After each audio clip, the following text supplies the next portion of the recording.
facile de passer en second lorsque deux marques d'un même groupe se partagent le même modèle. Avec le Trax, proche cousin de l'Opel Mokka, Chevrolet s'en sort en se démarquant avec des choix esthétiques différents et un rapport prix-équipement plus ajusté. Avec sa calandre massive et ses ailes plus galbées, le Trax annonce clairement ses gènes Yankee. Et cela fonctionne, il est visuellement plus imposant et plus viril que le Mokka. Cependant, il ne joue pas dans la même cour que les Peugeot 2008 et Renault Captur, qui offrent plus de possibilités en termes de personnalisation, un phénomène particulièrement à la mode sur le segment.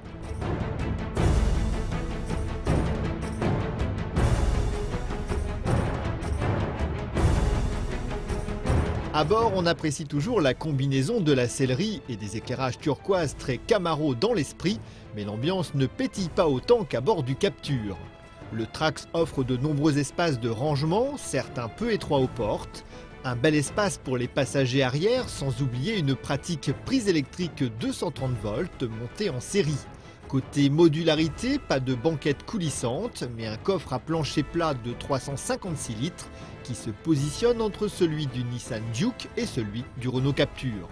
Outre des économies sur le choix des matériaux qui nuisent à la qualité perçue, Chevrolet a limité significativement les dépenses en ne rendant accessible la navigation qu'à travers un smartphone via un logiciel quasi inconnu en Europe. Le choix de ce système assez décevant ternit un peu l'offre embarquée MyLink, pourtant très réussie. C'est l'une des plus complètes du marché avec une taille d'écran généreuse de 7 pouces, une commande tactile réactive et une caméra de recul de série.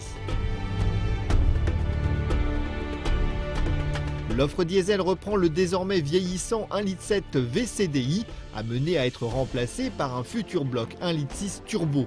En attendant, les 130 chevaux disponibles représentent malgré tout l'une des offres les plus puissantes sur le segment et viennent compenser un poids d'1,5 tonne élevé pour la catégorie.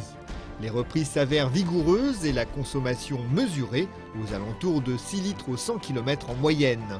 En raison de son âge, ce moteur est en revanche un peu bruyant. Chez Chevrolet, la tendance va plutôt vers un amortissement souple, c'est le cas avec le Trax qui se montre en retrait sur l'asphalte face au Mokka mais plus à l'aise en tout chemin. Le SUV a beau être citadin dans l'âme, sa transmission 4x4 optionnelle est pleine d'entrain, bien aidée par les 300 Nm de couple à disposition et si besoin d'une assistance à la descente. Même s'il demande quelques compromis pour les plus pointilleux, le Chevrolet Trax est donc un véhicule très polyvalent et attachant qui permet de se démarquer des nouvelles stars 2008 et Captur avec en prime un certain parfum d'Amérique.